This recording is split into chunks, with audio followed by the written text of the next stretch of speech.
మన ప్రభు అయిన యేసు క్రీస్తు నామములో కూడి వచ్చిన ప్రతి ఒక్కరికి వందనాలు తెలుపుకుంటూ దేవుని యొక్క సన్నిధిలో ఇద్దరు మన ప్రత్యేకమైన మాటలు మనం జ్ఞాపకం చేసుకుందాం. యాహోను సువార్త 12వ అధ్యాయము 12వ వచనం కానించి మనం చదువుకుందామండి. యాహోను సువార్త 12వ అధ్యాయము 12వ వచనం కానించి మనం చదువుకుందామండి.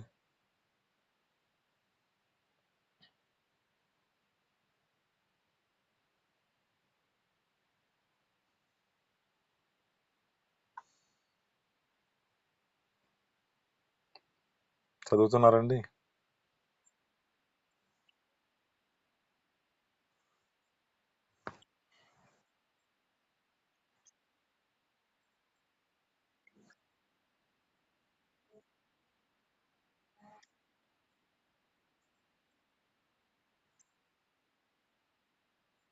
ఆమేన్.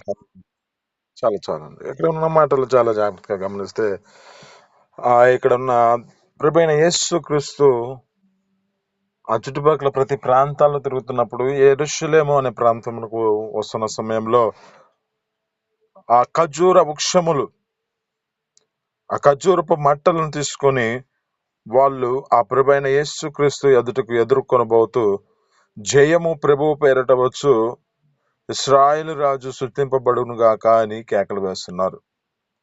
అంటే ఇక్కడ జ్ఞాపకం చేసుకుంటే మనం ఏ దినమున ప్రత్యేకమైన మాటలు ఏమిటంటే దేవునిని ఆరాధిస్తున్న సమయంలో, దేవునిని స్తుతిస్తున్న సమయంలో ఈ ఖర్జూరపు మట్టలను పట్టుకుంటూ దేవుని సన్నిధిలో వారు కొనసాగించబడుతున్నారు.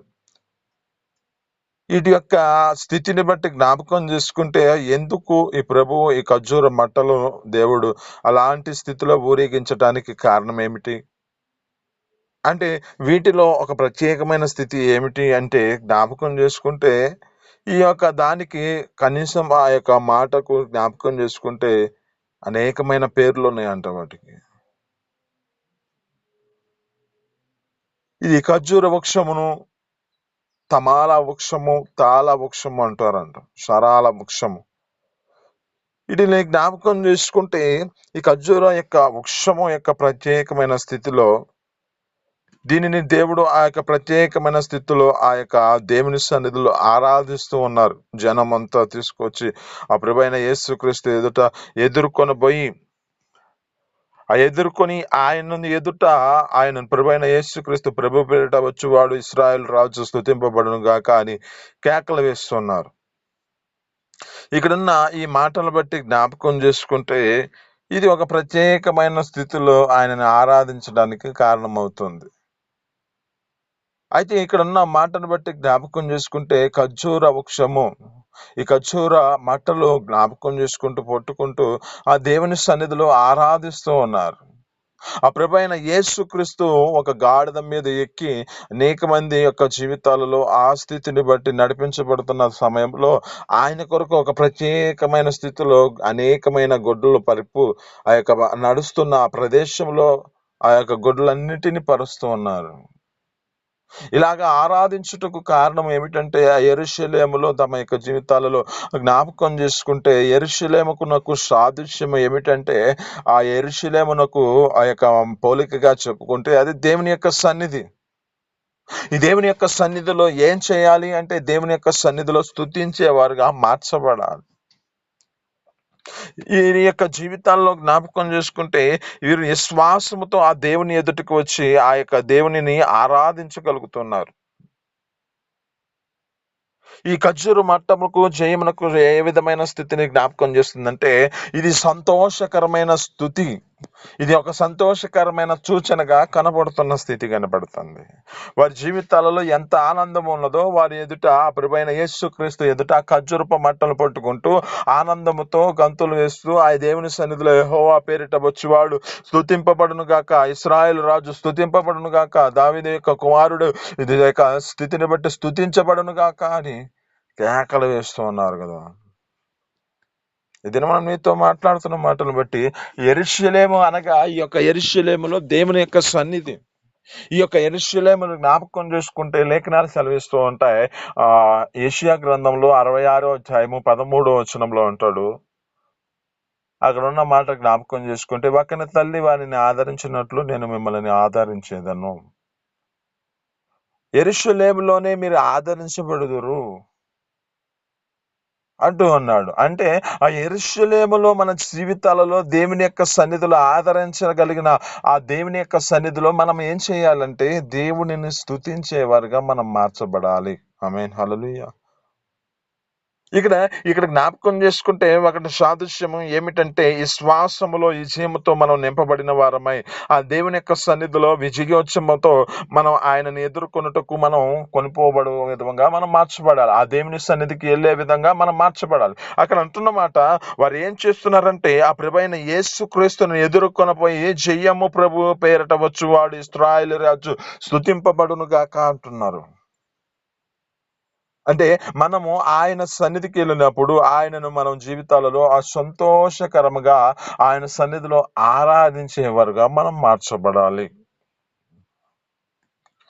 ఆ విధమైన స్థితిలో మన జీవితాలు నడిపించబడాలి.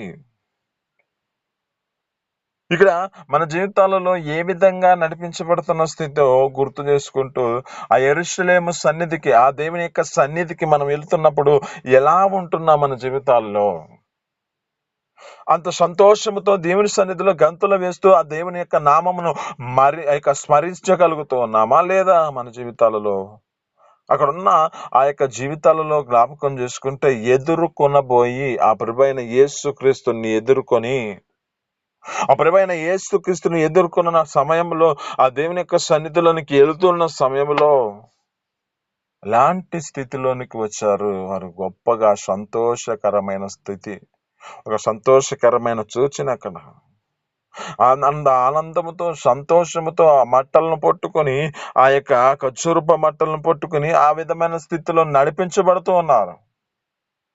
దినమని నీతో మాట్లాడుతున్న మాటను బట్టి నీవు కూడా నీ యొక్క స్థితిని బట్టి ఆ ప్రత్యేకమైన స్థితిలో ఈ యొక్క ఖర్జూరపు మట్టను పట్టుకున్న వారిగా అంటే ఈ ఖర్జూరపు మట్ట దేనికి సాదృశ్యం అంటే మన జీవితాల్లో ఒక సంతోషకరమైన స్థితికి ఈ ఒక సంతోషకరమైన సూచనకి ఇది కారణమవుతుంది. అంటే ఈ సంతోషంతో ఆ దేవుని యొక్క సన్నిధిలోనికి వెళ్తున్నావా లేదా ఆ దేవుని యొక్క సన్నిధిలోనికి వెళ్తున్నప్పుడు నీ జీవితంలో అలాంటి స్థితిలో ఆరాధించగలుగుతున్నావా?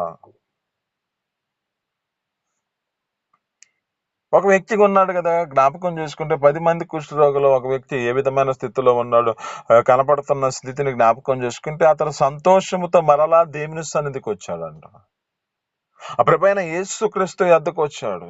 వచ్చిన వాడు ఏం చేస్తున్నాడంటే సంతోషంతో గంతులు వేస్తున్నాడు, కేకలు వేస్తున్నాడు. ఆ దేవుని సన్నిధిలో నామమును స్మరిస్తూ ఉన్నాడు. ఆ దేవునిని స్తుతిస్తూ ఉన్నాడు. ఆ దేవునిని మహిమపరుస్తున్నాడు అని చెబుతుంది అక్కడ.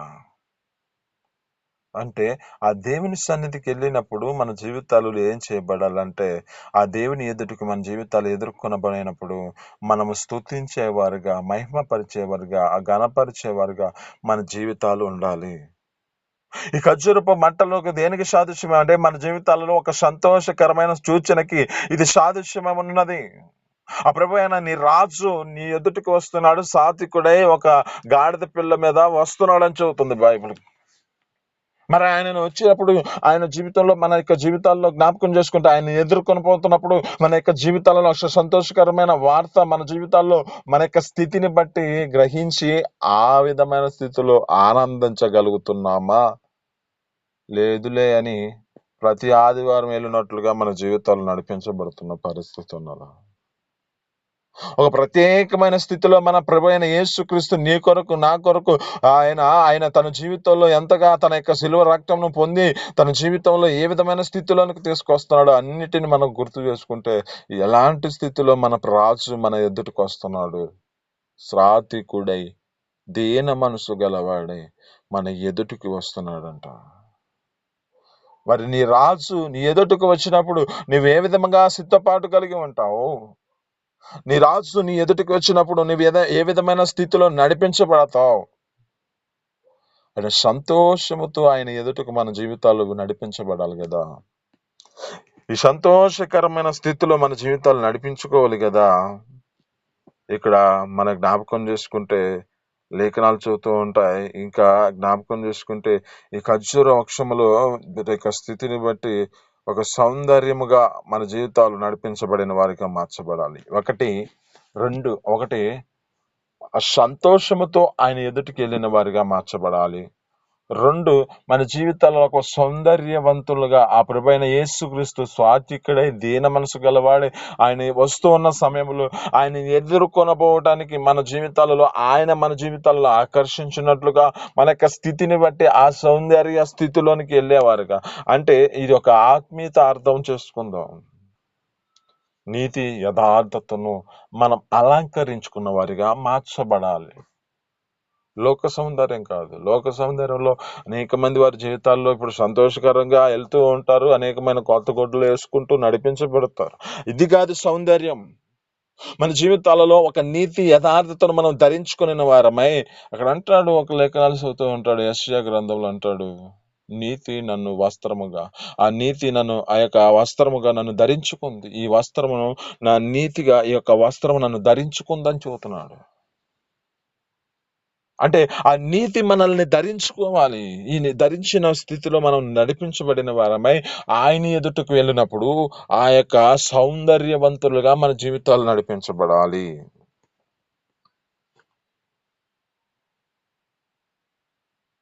ఇక్కడ మన జీవితాలలో ఒకటి, సంతోషకరంగా దేవుని ఎదుటికి వెళ్ళేవారుగా మనం మార్చబడాలి.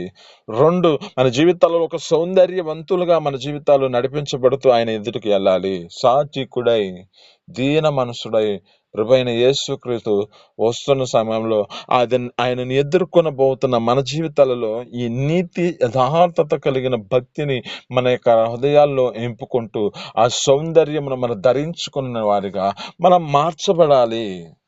3వ అనుభవం ఏమిటంటే, మన జీవితాలలో మన యొక్క స్థితిని బట్టి, మన యొక్క జీవితంలో ఒక వృక్షము ఏ విధంగా ఫలిస్తూ ఉన్నదా, ఆ ఫలించే అనుభవంలోనికి వస్తుందో, మన యొక్క ఆత్మీయత స్థితిలో కూడా అనేకమైన జీవితంలో ఏ స్థితిలో నడిపించబడాలంటే, ఒక పెరుగుదలకు, అంటే మన జీవితాలలో దేవుని సన్నిధిలో ఎదిగినట్లుగా ఒక అనుభవంలో మన జీవితాలు నడిపించబడాలి. 1, సంతోషముతో దేవుని ఎదుటికి వెళ్ళాలి. 2, మన జీవితాలలో సౌందర్యవంతులుగా దేవుని ఎదుటికి నడిపించబడాలి. 3, మన జీవితాలలో ఆయన ఎదుట మన స్థితిని బట్టి మనం వెళుతున్న సమయంలో ఒక నిత్యమైన ఫలముల చేత, ఆ యొక్క ఆత్మలో అభిషేకముల చేత మనం నింపబడిన వారిని ఆయన ఎదుటకు ఎదుర్కొనబోయే వారిగా మనం మార్చబడాలి. మనకు తెలిసిన మాటలు అన్నిటిని జ్ఞాపకం చేసుకుంటే, ఒక సిద్ధపాటు కలిగిన జీవితంలో మనం నడిపించబడాలి.